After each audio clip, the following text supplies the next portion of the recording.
Hello, this is not a Christ Righteous Ministries video, but Armando from Christ Righteous Ministries started doing response videos, or reaction videos, or whatever he would call them, to awesome videos of religious people taking down atheists. And of course I was curious, so I watched a couple. And man, this one video in particular that he reacted to is so bad that even though it's like 9 years old, I can't help but take a look at it myself. It's called Students Defend Christianity Against Atheist College Class, and it has 100,000 views. And just so you get an idea of what I mean when I say it's bad, here's a compilation of things Armando had to say about it. I'm already liking this. I love that. I'm just loving this so far. I like it so much. Speak it, boy. I never thought about that. Man, this is funny. I like it already, man. This great job. That was great. That was great. I like this a lot. Man, that was brilliant. And I hope that they show this video to different schools. He loved it. He thought it was absolutely fantastic and that it should be shown in schools. So now you know just how bad it really is. Well, enough messing around. Let's look at what was so well reviewed. Loveinvasion.org. That sounds not great. It's got a bit of that Padre vibe. Now, there's a lot of establishing shots of the college and these people walking into class and fake talking to each other, and I don't care. That's not the point of the video. I'm not here to criticize the cinematography. I have plenty enough to talk about with the actual content. Instead, we're going to cut right to the start of our evil atheist college professor's speech. I like to start out every school year by coming and standing face to face with the Christian worldview. So, at any time, if you feel like this class or this lecture is not for you, then please feel free to excuse yourselves. Well, I do feel like it's not for me. I feel like this is Christian propaganda with a very specific target audience. I think this is made for me exactly as much as God's Not Dead is. But even so, I'm gonna stay and listen. Here's the declaration I would like to make. God is an illusion. Okay, you might have noticed a bit of a change in the sound quality there, and there's a very good reason for that, which is that this video uses a number of obnoxious background songs, switching between them every maybe a minute or so, and one of them, I know for a fact, generates a copyright claim. Now, using a side channel, I was able to upload the video and use YouTube's copyright tools to remove that part of the music, but unfortunately, because it's only focused on the parts that generate copyright claims, that's the only part it was able to remove. And maybe that's fine. If I don't get a copyright claim, okay, but even so, the music's really, really annoying. Here's how it sounds through a lot of the video. Anything that comes into being must have a cause for its being. And so it wasn't good enough for me, so I went and found an AI tool that will remove background music, and I used that to remove all the music. And the reason it's important for me to tell you this, other than the fact that it might be confusing when the way the video sounds suddenly changes drastically, is that going forward there will be a little bit of choppy audio where the AI wasn't quite perfect at filtering out the music, and I think it's important to note that that's not in the original, and while it might be a little annoying a few times, it's about as good as it could get. So, you know, there's no need to complain or anything, I know. It's not going to be that bad though, stick around. The plan of salvation is a delusion. And Christianity, if you will, in my opinion, is lethally dangerous nonsense. Despite the discomfort I had at doing it, I went to loveinvasion.org, and I looked at their About page. And it turns out that Love Invasion is a gathering of students at South Florida Bible College and Theological Seminary, which probably explains why this fictional college professor talks like the paranoid fantasy of someone who's never been to an actual college. It also explains pretty much everything else about this video. Science is our greatest body of knowledge. And its logic shows us with absolute clarity that belief in the Bible and its foundation of faith. Ew, science? Fuck that. I'm out of here. I love it. She didn't start packing up when the teacher was like, God's an illusion and the plan of salvation's a delusion. No, that was fine. It was the science talk that really put her over the edge. What the hell class is this anyway? Oh, according to the intro, it's biology or something else that concerns evolution. Well then, this all seems wildly inappropriate and irrelevant, in addition to being obviously embarrassing and stupid, regardless of which class it is. And Jesus is merely a person convincing himself to believe in something that does not exist.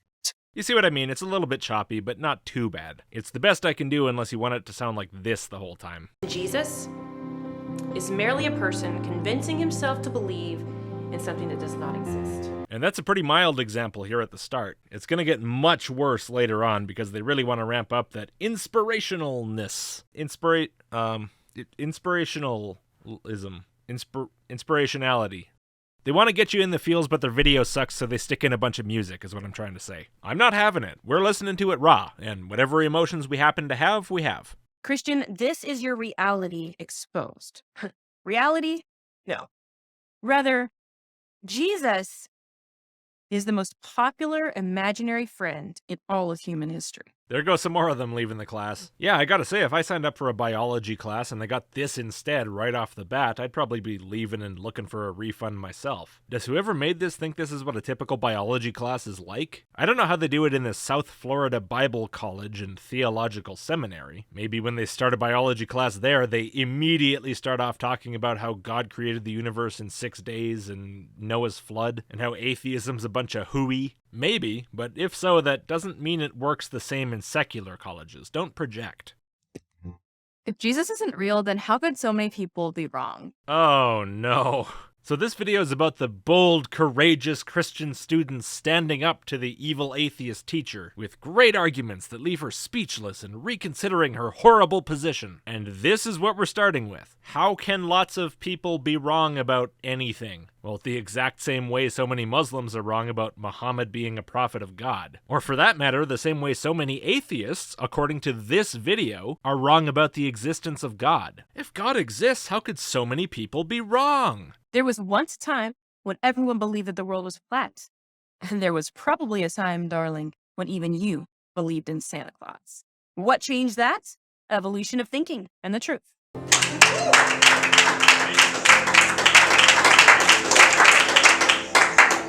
There's the only and everybody clapped moment of this video, and I did not expect it to be for the atheist professor, at least not now. Think about the structure of these things. You expect that to be at the end once the atheist, repents or runs away crying or admits defeat or something. Now, as for the actual answer, okay, it was alright, I guess. It more or less got the point across, but I especially like the unnecessary condescending darling. And this sassy move right here, ooh, now that is how you argue. I think that'd convince me of anything. Premise 1, conclusion, doesn't matter, I'm convinced. So 5 of the last, 7 people left in the entire class are clapping and grinning like idiots. I noticed as well it was all the women that left. No guys did, and they're the only ones left now. But out of the 7 people left, these 2 guys here, they've got a problem. They're gonna stay in their seats and face this professor and defend their faith. They're not gonna run away like those yellow-bellied females. Do you have something to say? What would you do? Well, I think I already said what I'd do. I think the women made the right decision. Forget this class, I'm dropping this. This is dumb. I'm here for fucking biology. Why are you wasting my time with this? Professor, what I'm about to say, I mean in the most sincere way possible. Fake professor, who I probably also met on an airplane once. I mean this pre-scripted Christian propaganda somebody else wrote for me in response to an obvious straw man with utmost sincerity. You're an atheist, correct? Yes, I am. What? But I had no idea. Well then, I don't really understand your lecture. I don't understand what there was not to understand. She was pretty clear. What I do understand is you, as an atheist, and everyone else in this room, is searching for God, even without knowing it. I see.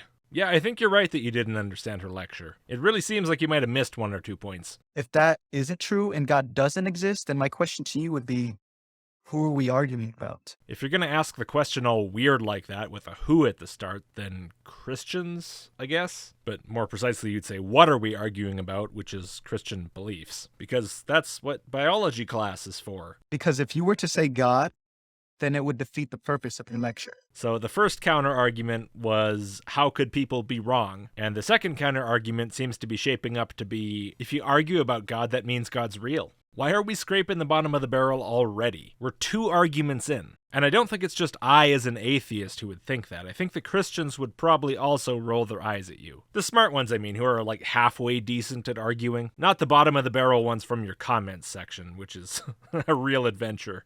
I'm actually really glad about this video when I think about it, because if those people from the comments section watched this video and thought it was amazing, and these arguments were ironclad, and that they should use them in real life, the end result is that you've basically armed your fellow Christians with like limp spaghetti noodles. Anyway, let's listen again to what this guy said at the end there, and then listen to him actually make the argument that it's pretty obvious he's gonna make. Because if you were to say God, then it would defeat the purpose of your lecture.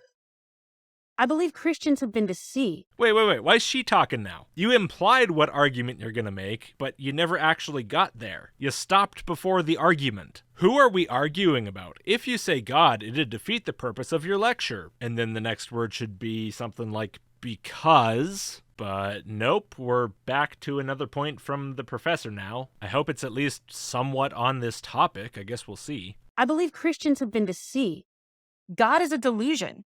And as a result, Jesus has become the world's most popular imaginary friend. What the fuck? That's just the same thing she said before. It doesn't address the point the guy didn't make but sort of vaguely implied. It doesn't seem to follow up with what he actually said in any way that seems relevant. It's just random repetition for no reason. And I guarantee you everyone's just gonna go along with it like it makes sense. Maybe I've misunderstood this video. Maybe this isn't a piece of Christian propaganda. Maybe this is some sort of surrealist experimental film. Professor, whether you believe in the Bible or not, Jesus is not the world's most popular imaginary friend. Really, who's more popular? Seriously, read out your script a couple times to see how it sounds before you make your short film. Come on. History itself proves that Jesus Christ is the most influential person to ever walk the face of this earth. Oh my god. Okay, so that's why he's not the most popular imaginary friend. That's why another imaginary friend is more popular. And yes, I know you were trying to say he's not an imaginary friend at all. I get it. Look, I can have an imaginary friend called Julius Caesar, and if you point out that Julius Caesar was in fact a real influential human being thousands of years ago, that doesn't change the fact that the Julius Caesar I have a personal relationship with is an imaginary friend. So yeah, it's not only a ridiculous, stupid straw man of an atheist. The Christian rebuttals to the straw man that's supposed to be easily knocked down are so pathetic and weak that they can't knock down the straw man created specifically for those arguments to knock down. That's how bad it is, and that's why I had to make a response to this video. These Christians, whoever wrote and directed this video, set up a straw man to guarantee that they would achieve victory with their arguments, and then lost to it. How does that even happen? Failure on this level is a rare and beautiful thing that must be acknowledged and cherished. Influential, yes, but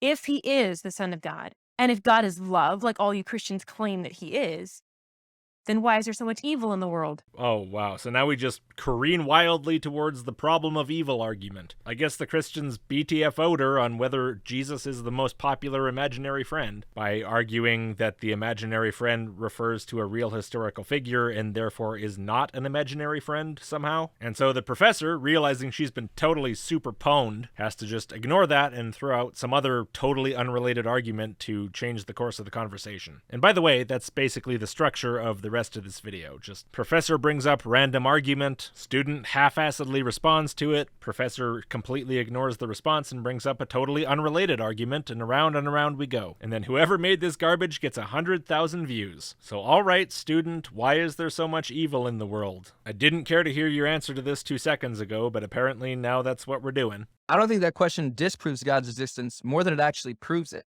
Because if you say that there is evil, then I assume you believe there's good, correct? You believe there's good. It's your belief. You believe in objective good and evil. You believe the objectively good God made a universe with all this evil and causes, or at the very least allows, all this evil. What your professor thinks is completely irrelevant, and frankly, so is me bothering to respond to this, because I've probably responded to this dozens of times in the past, and there's really no point in me treating this joke of a video like it deserves some kind of serious rebuttal. I'm really just here to mock this thing for being a big pile of sucks. I assume you believe there's good, correct? Right. And if there is good and evil, then there must be a moral law, the basis on which you can differentiate the two. Sure. Oh, I see. So she must have become an atheist like yesterday and has no clue where this argument might be going and is just going to grant every ridiculous premise without any question or challenge. And then she's going to lose the argument and have to move on to some other point really fast to avoid embarrassment. Or is she? Because so far our strawman, idiot, atheist professor has actually managed to hold her own decently well. Or maybe it's more accurate to say she hasn't held her own very well, but the Christians have still been losing somehow. It's like losing a fight to a punching bag. And if there is a moral law, then there must be a moral lawgiver. But this is the person that you're trying to disprove. Wait, where was the reaction shot of the professor saying, of course, yeah, of course there must be a moral lawgiver? That seems like a perfectly objectively true premise with no room for questions. Maybe that was a bridge too far even for the straw man. But since that's the most important point to get her to accept, I feel like you gotta really try to get her on board. Don't just move on. So if there is no moral lawgiver, there can be no moral law. If there is no moral law, there is no good. If there's no good, there's no evil. And if there's no evil, then what is your question? It's a question about you dipshit. A question about the inconsistencies within your belief system. Oh, whatever. Everybody who watches my channel knows what I would say to this. If they don't, they haven't watched my channel very much. It's not worth it. It's just gonna throw off the whole flavor of the video. And besides, we have a champion here. We don't have to say anything. We have the atheist professor arguing on our team. So let's see what she says. I bet it'll be the strongest, most steel-manned version of a response to this argument we've ever heard. Oh, wait a second, who's that guy nodding? That guy wasn't in the shot where we saw the 7 guys left in the class. There's an 8th guy hiding down there in the corner. I don't think he has any lines. I guess his only point is to nod and look thoughtful. Like, yeah, that's a really good argument. I never thought about that before. It's a good way to persuade the audience that what was just said was really profound and well thought through without having to actually say anything profound or well thought through. He's kind of this video's version of a laugh track. Although, to be fair, really the music is this video's version of a laugh track. Listen to this. It's still subtle, though, compared to how it gets later. How can you be so certain that there is a God? There is no absolute truth. Are you sure? Yes. What? Okay, so now it's not good enough that we have the professor arguing with these students. We need this guy to jump in, too. Maybe she's currently speechless, you know, she's been stunned for a turn. And so this guy's argument is, how can you be certain there's a God? There's no absolute truth. What kind of atheists are these people arguing with? I've never heard anyone make this claim in an argument with a theist. In fact, these arguments are usually very much centered around absolute truth. I want what I believe about reality to reflect the actual truth of reality, and I don't want to believe things that don't align with the actual reality. And so unless I have a good reason to believe what you say is actually true, I'm not going to believe you. Similar to when the professor said Jesus is an imaginary friend, implying that if it's not an absolute truth that Jesus exists currently and is in a relationship with you, maybe it's a little bit ridiculous to act as if that falsehood is true. There's an acknowledgement of the importance of truth. I seriously have no idea where this could possibly be coming from in the context of typical atheist-theist debates. I really think maybe these people have just never met an atheist in their entire life, even online, and they have no idea what kind of things atheists usually say. You know, if you're gonna make a straw man, you could at least try to plant it in the same field I'm currently standing in, instead of on the other side of the planet. Are you absolutely sure? Because if you were to say yes, that would be self-defeating. How can you say there's no absolute truth and yet at the same time be absolutely sure? Because a made-up person will do whatever the writer told them to do? Actually, I think what he means is this. Oh no, another one. It's another guy we haven't seen, so now we're up to 9 guys. I'm starting to miss the professor. So far these are somehow even worse. Not one person can have all the knowledge. Not one religion can have all the truth. That doesn't make any sense. If Christianity were actually true and Jesus rose from the dead and really was God and really did inspire the Bible and everything, then that's the true religion, and the other ones are wrong. The issue is whether that is in fact the case or not. For fuck's sake. By saying that, do you realize you are claiming the very knowledge that you say no one can have? Oh, another approving nod. Yeah, the students are really feeling these arguments. Don't you want to fit in, audience? All the cool people in this room think these are good arguments. You don't want to be lame, do you? Everything in this world is meaningless. You don't mean that. Yes, I do. Yes, I do!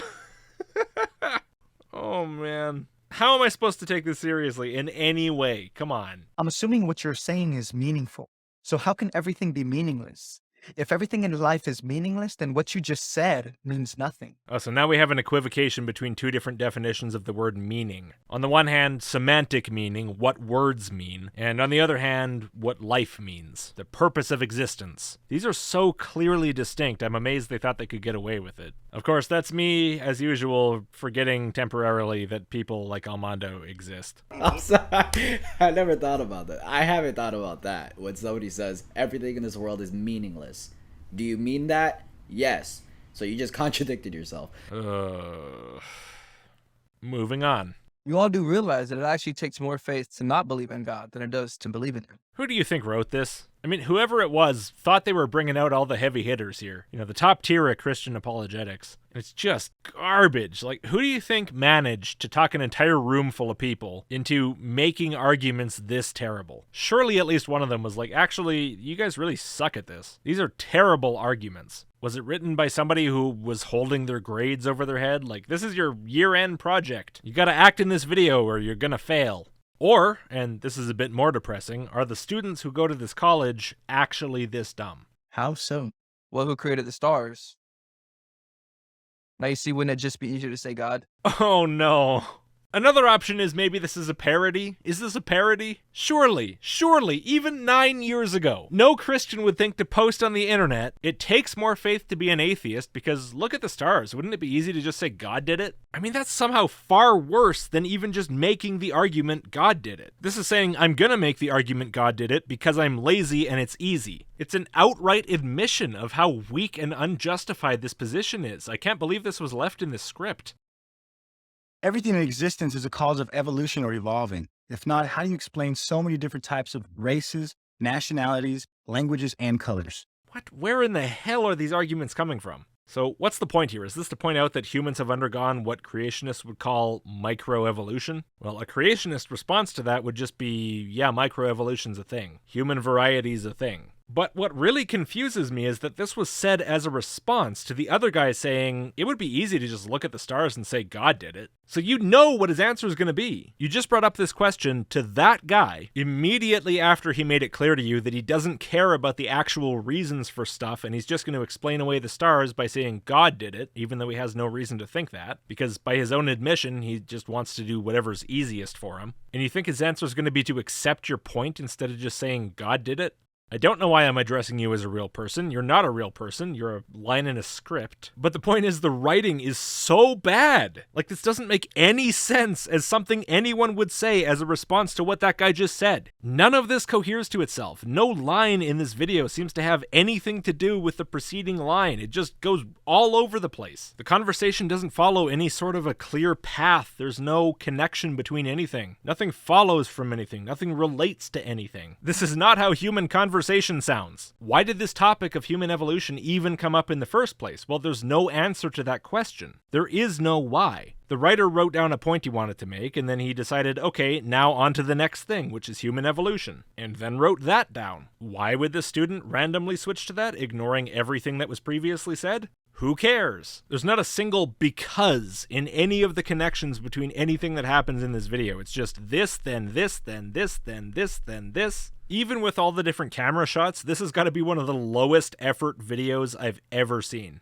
Also, why are we onto the evolution topic now? Isn't this supposed to be like a biology class? The textbook these students were shown at the start to be using is an evolution textbook. If we're going to start into evolution denial now, why are they even in this class? I think you're asking the wrong question. Because what you're implying is that there are things within this universe that simply evolved from nothing, that they just came into existence. That's not what he said at all. What he said was, and I quote, everything in existence is a cause of evolution or evolving. Everything in existence is a cause of evolution or evolving. And then his evidence for this was that humans have different races. So it's not that everything just popped out of nothing. Again, obvious straw man, but beside the point, because that's not what was said. It's that everything that exists causes evolution. Get it right. That's like saying, this pencil simply came into existence. Dude, no way. Is this the origin of the pencil? You remember Pencil Guy, right? Do you believe this pencil had a maker, designer, builder, creator, I mean, you're going to say, yes, it does, Is it possible that there's a link between these videos? Or is it just a coincidence because people tend to have pencils around and you need some object that's not a watch to refer to if you're going to make a shitty clone of the watchmaker argument? Which we all know is not true. There had to be something outside of this pencil in order for it to be created. The pencil cannot in and of itself explain its own origin. Prior to the pencil, we must conclude that there was a mind to think of it and that there were hands to create it. It didn't just evolve or come into existence. Logically, the question then becomes not how did we get so many different types of pencils, shapes, sizes, and colors, but who created the pencil to begin with? I scroll voiced that because despite the trend set by everything prior to this in this video, all of a sudden the writer decided, no, we gotta spend a whole bunch of time making the watchmaker argument but with a pencil. The only part really worth bothering with is that line, it didn't just evolve or come into existence, which is meant to imply, again, that evolution means the same thing as just coming into existence. As if evolution is supposed to be the explanation for the origin of the universe. And you might think from the way he phrased it that he's making a distinction between evolution or just coming into existence, but we know that's not true because of what he said earlier. That simply evolved from nothing, that they just came into existence. That's like saying this pencil simply came into existence. The levels of straw man bullshit in this video are unprecedented. That's good. Oh, the professor's back. Where was she this whole time? So you're saying that everything has to have a reason for existence. Someone created the pencil, someone created the fish, someone created the universe, right? Yes, ma'am. Wait, why is that guy answering? He didn't say it. The other guy did. Don't speak for the other guy. That's rude. Granted, that's what this entire video is. The creators of the video speaking for atheists. Maybe whoever made this just didn't learn that that's rude. Great. Then tell me, who created God? Oh shit, that one's got him stumped. They never heard that one before. You know, I really don't think she took exactly the right approach here. Big surprise. I think the better thing is questioning the underlying assumptions, the basis of the analogy itself. You know, whether universes and pencils really are analogous in the way that they're created. Why someone would take an assumption like that seemingly for granted, or if these guys aren't just taking it for granted, how they know that. We understand that matter and energy can be converted back and forth between each other and reconfigured. That's all a pencil is. It's matter that already existed that humans reconfigured into something else. And it's the specifics of that configuration that we find very improbable to have arisen without intelligence. We don't know of any natural process that would cause wood and graphite to be reconfigured into this structure. But we do know that humans do this. And so the safe assumption is that any pencil that you find was most likely configured into a pencil by humans. And that's not because you don't know a natural explanation. You don't say this was created by humans because I don't know how it could occur naturally. If you don't know at all how it was made, that means you don't have a natural explanation, but that doesn't mean you have to appeal to a human or something like a human. It just means you don't know. But yeah, so in the case of the pencil, we know that humans make pencils, and so it was probably made by a human. You could say the pencil was created by humans, but in that case, it's very important to draw a clear distinction between this reconfiguration of existing stuff and creation of the pencil from scratch, from nothing. To treat these two very different senses of the word creation as equivalent is to commit an equivocation fallacy. Now, maybe this equivalency between the origin of the pencil and the origin of the universe is not about the universe popping out of nothing. Maybe we're going one step past that and talking more about the origin of the way the universe is. Look at how complex it is, somebody had to make it so complex. So not so much a cosmological argument as a teleological argument. And again, the main problem with that comes down to the assertion of knowledge that these people don't actually have. The assertion that the configuration of a universe must have an analogous, similar cause to the configuration of a pencil. That there can be no natural explanation, that we must rely on just looking at a pencil and saying that pencil was created by a person, therefore everything must be created by a person,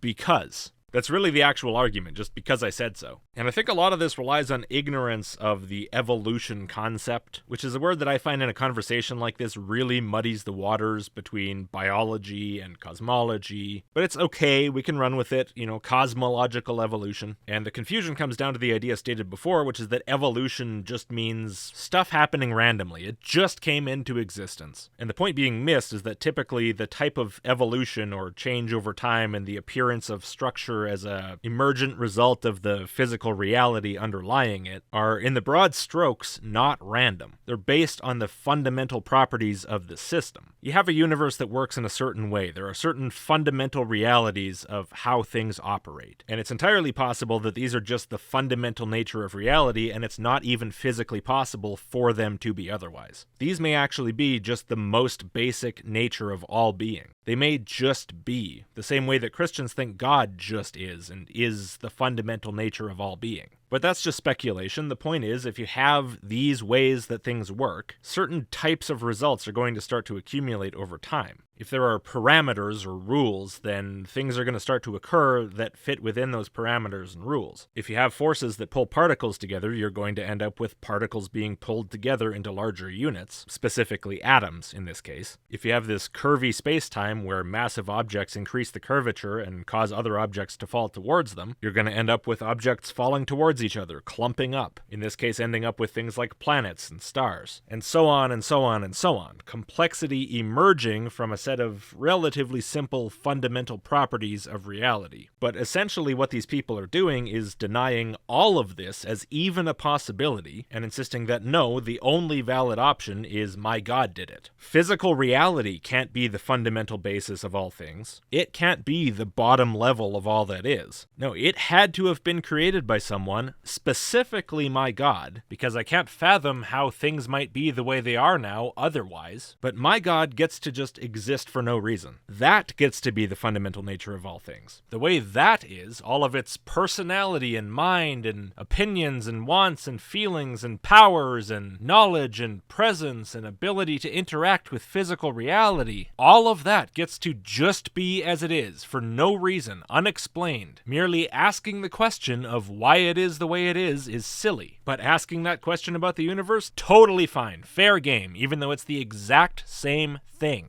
Fine in one case, not fine in the other, because I said so. And that's where something like the professor's question comes in, which now would be put a little bit differently, as something like, well, if it's not possible for physical reality to just be, or for the matter and energy that we see in the universe to just be, if we're asserting that these had to be created from nothing despite there being no evidence that they had to be, why is your God any different? Why does it get a free pass? Why is it possible for something to simply exist, for some aspect of reality to simply be without explanation, but only if it's the type of reality you prefer? Is there any reason beyond just you said so? And the answer is no. The only answer is, I like this and I don't like that. And so reality is how I say it is because I said so. And that bias really is part of why I find it so incredibly difficult to take this idea seriously. Alternative ideas are discounted for no reason, purely for the purpose of trying to make this idea look like it's the only valid option, despite the fact that it's clearly not, and this is not the way that serious inquiry is done, which shows that none of this is serious. So, back to it then? I don't know why I bothered to respond to that. There is no argument there. If God were a being, then it would need an explanation. In case you're wondering why the audio sounds so horrible here, it's because they're really starting to ramp up the music now. We gotta start getting emotional. We're losing the audience with these terrible, terrible arguments. We gotta use the music to turn on their emotions and turn off their brains. There is no argument there. If God were a being, then it would need an explanation. It's almost painful to listen to, at least with my headphones. It's just this horrible, loud, pulsing bass noise. It actually kind of makes me dizzy. People who know my music taste might be laughing a little bit about me complaining about noisy music. But this is different, I promise. So let's go back to the argument. What was it again? There is no argument there. If God were a being, then it would need an explanation. There is no argument there. If God were a being, then it would need an explanation. So God is not a being. God does not be. So I guess contrary to Armando Calvo's book title, God isn't. Then what are we arguing about? Sounds like we're very much on the same page here. The column cosmological argument is whatever begins must have a cause, because anything that comes into being must have a cause for its being. God is eternal and is not a being. God is not a being strikes me as an oxymoron. A being is not something that comes into being. A being is something that is, that exists. If God is not a being, God doesn't exist, and you saying that makes you an atheist. But again, this comes back to what I already said. I don't really need to address it. God just gets to exist because he gets to exist, because that's the idea these people like. The universe, or physical reality, or physical laws or properties don't get to just exist. That doesn't get to just be a physical reality at the start of universal expansion because they say so. That's literally it. Physical reality, be that in the form that we experience it or in some other form, can't be eternal, can't just exist. But God can because special pleading. In this case, the universe is whatever this guy defines as a being, and God isn't because he said so. I'm sorry, but just because you define yourself as being right doesn't make you right. And if God is not a being, then he doesn't need a call. If God is not a being, he doesn't need a cause. I could not possibly agree more. If God doesn't exist, I'm really not interested in discussing causes for his existence. The greater question is not who created God, it is, can eternity exist? Maybe? What do you mean by eternity? A time dimension that stretches an infinite distance into the past and the future without ever terminating? I have no idea if that's actually physically possible in reality, but I can at least vaguely conceive of it. It's a thing I would understand if you said. What does that have to do with whether your God that isn't exists or not? If that's possible, it really doesn't say much about your God. These things are pretty much unrelated. And since you and I can't be absolutely sure, the only logical conclusion would be that eternity at least is possible. Okay, eternity at least is possible. It's possible that time continues infinitely into the past and infinitely into the future, whatever exactly that means. I'm willing to grant that that's logically possible, and I have no idea what that's supposed to accomplish for you. In fact, a timeline proceeding infinitely into the past would more support my position that it's reasonable enough to think that physical reality might be what existed forever infinitely into the past, and therefore your God is not required. It's really interesting. You're making arguments that support an atheistic view of the universe, and you're arguing that God does not be, that God does not exist. But somehow this is supposed to be a Christian video. I don't think I've ever seen a Christian video that undercut Christianity so badly. And it's incredible because, again, you're arguing with some of the weakest straw men possible and consistently losing the entire time. You're trying to use these straw men to build a case for people to believe your religion, but the case you actually build is for not believing it. Most people choose not to believe in the Christian faith, not because it was attempted and proven false, but rather because it was found convicting and never tried. I don't know exactly what you mean. It's probably something like people didn't want to try praying and going to church because they wanted to live in their sin or something. That kind of mind-reading psychic bullshit. Who cares? Moving on. Christians believe in God not because we believe him to be true, but also because of his unsearchable riches. You believe in God not because you believe him to be true, but also, and I'm really glad you included that also because otherwise that would have sounded terrible. It already sounds pretty bad, but at least that also implies that you're not discounting truth as a reason entirely. Also because of his unsearchable riches. The truth part, it's a factor. Sure, but I don't just believe things because I think they're actually true. I gotta also factor in what I get out of it. I mean, think about it. Truth exceeds even the desires of the wisest men. If our greatest truths were as simple as logic, why would we marvel at new discoveries within our universe every day? Some of the wisest men in history have spent centuries searching for an end of our universe's information. While the search may have not given them everything they were looking for, it did enable them to find things that they were not looking. It might just be me. Maybe I'm missing some kind of context. Maybe there's some sort of Christian book that's taken from. Maybe it's a reference to something I'm not familiar with. But to me, that just sounded like nothing but word salad. I don't understand what point he was trying to get across there. I understand that there was something about there's lots of things to know about the universe, and knowing everything about it is really hard. But I feel like that's more the premise of what he's saying. I don't understand what his conclusion was. It's hard to know things about the universe, and people have tried hard and still don't know everything.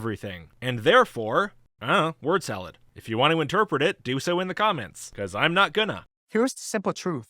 The problem with most Americans is they can't fathom the need for a life full of miracles because they are so saturated in a culture that is dominated by materialism. The need for a life full of miracles. I don't give a shit. Is it true or is it not true? This is so similar to what the other guy said. We don't believe it because it's true. We also believe in it because of its riches. What we get out of it. Our personal greed. What we want. Dude, I don't believe things based on what I want. If I feel like I need a life full of miracles, that's not relevant to whether there are in fact miracles. And that's what matters. Are there miracles? Yes or no? If I become convinced that yes, in fact, there are miracles, then I'll act accordingly. Then I'll make a decision as to what course I'm going to take, and as to how I'll feel about it, and so on. But it doesn't matter in advance. The truth is the truth, regardless of its implications. It doesn't matter what I think about it. It doesn't matter how I feel about it. It doesn't matter what I want or what riches I want to acquire for myself. I'm not so obsessed with all of reality conforming to what I want that I'll delude myself into thinking it does. I don't live my life consumed consumed by desire, consumed by greed. I don't care. It doesn't matter if I want to live in a universe of miracles and magic and superhero powers. It doesn't matter. I either do or I don't.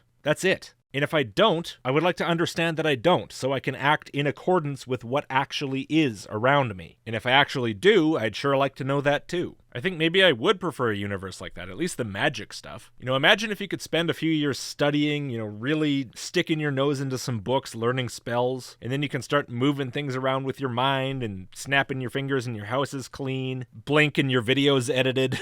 That'd be great. I want a universe like that, but I don't think I live in one. It's funny, you were accusing atheists earlier of rejecting truth. Well, what the fuck are you doing right now? I need to live in a universe with miracles. I don't care if it's true or not. Well, then you're the one who rejects absolute truth. You don't give a fuck. Your beliefs are based on personal preference and personal greed. Truth might, to some degree, enter into it, but it doesn't seem to take precedence. So even if you believe there is an absolute truth, you don't seem to actually care what it is. Well, I do, so I reject your entire worldview. I choose absolute truth over wishes and wants and whatever stories and promises you might throw my way. It's an easy choice, too. The truth is, we don't reject Christ's existence. We have too much reliable evidence for that. Who gives a fuck? It says he did miracles, and you need miracles, so he exists. Give me those riches, God. The truth is, we reject Christ because of his outrageous call for men to die. Wait, you reject Christ? So that's three things now. God is not a being, he's not a thing that exists. The physical reality of time can continue infinitely into the past, thus establishing that no God or anything else is needed to create physical reality at its beginning, since there is no beginning, because as you said, eternity is possible. And you reject Christ. Did the writers forget you're supposed to be one of the Christians here, or did they just write your script so badly that you ended up looking like an atheist? If Christ's objective is for us to put to death our own desires and become selfless so that we can save the broken, what need do we have to be like him if our only concern is for ourselves? Look, if by we you mean you, I think you should say you, not we, because it makes you sound really, really, really not like a Christian. Anyway, as to the actual content, another statement that approaches being word salad. I'm not quite convinced that it is fully word salad, but it's close. Examine yourselves. Reevaluate your belief system. You just might see that the more someone tries to disprove facts, the more that it proves them true. What? The more someone tries to disprove facts, the more that it proves them true. No. Somebody trying to disprove a claim says literally nothing about whether that claim is true, no matter what claim it is. That's absurd. What the fuck are you even saying? You've been arguing in this video against atheism and evolution. Well, I guess that proves that atheism and evolution are true then, right? No. That would mean we should just run a poll to figure out which beliefs had the most people arguing against them, and then just believe the winners, whatever they are. Doesn't matter what arguments they have in their favor, doesn't matter what indications there are, if any, that they're actually true. Just people argued, so I believe it. The more people try to disprove facts, the more it proves them true. Well, there's a lot more Christians arguing that the non-existence of God is false than there are atheists arguing that the existence of God is false. Just by the sheer difference in the numbers of people in each group, it can't really be any other way. So atheism's true. Again, aren't you guys supposed to be Christians, not atheists? This is all very confusing. The truth is, if there was no God, there would be no atheists. Just as if there were no objections, there would be no protesters. I can't believe you actually went there. I think this might be actually the worst Christian argument. It's got some strong competition, I will admit, but I really think this might be as bad as it gets. Whether there is or is not a God is irrelevant to whether there are people who believe there's a God, and whether there are people who don't. I don't even feel the need to explain further than that. I think any Christian who's remotely intelligent already knows the problem. That's why the ones with even half a brain left are not using this argument. You're not going to hear this from the more thoughtful Christians. This is the kind of thing people say when they haven't bothered to put in a single moment of thought, which it's pretty clear is the category that whoever wrote this video falls into. And the actors, for lack of a better word. Unless they just showed up and did this for a paycheck or a free lunch or something like that. Because if they volunteered for this and read the script and went, yeah, this is really something I want to be involved in, this is great. Well, actually, that's kind of sad. These are young people with very poisoned minds. But they're college age, so they're past the point where I'll make any excuses for them. If you've never been to Saudi Arabia, it doesn't mean that it doesn't exist. It just means you're one choice away from your own personal experience. If you haven't been to Saudi Arabia, that doesn't mean it doesn't exist. You just gotta go and have your personal experience. So yeah, try it out. First hit is free. Try praying. Go to church. Whatever. Yeah, heard that all before. Okay, that'll be all. Class dismissed. Oh, look, they shut her down completely. She's reconsidering her horrible position, all of her terrible life choices. She's folding her hands like she's considering praying for the first time in the week and a half that she's been an atheist. Somehow these terrible, disjointed, rambling, nonsensical arguments had an enormous effect on her, and it's going to change her life. Thank you, students. Thank you for sticking around and showing her what's what. With the most basic Apologetics 101 tripe anyone's ever heard, presented somehow more poorly than anyone's ever heard. Christians who watch this video, please, take these students as your role models. Take these arguments and use them in public. Bring them up to your atheist uncle at Christmas, who's just sitting there quietly eating his turkey dinner because he doesn't give a fuck about arguing with you because nobody cares. Anyway, that was awful. Thanks for watching. If you would, before you go, please give the video a like and click subscribe if you haven't. If you really like the channel, please do consider supporting even with a small amount. Anything helps a lot. And enormous thanks to all of my supporters who've already made that choice. If you want early access, sign up to the email list at list.logicked.com, and I'll see you next time.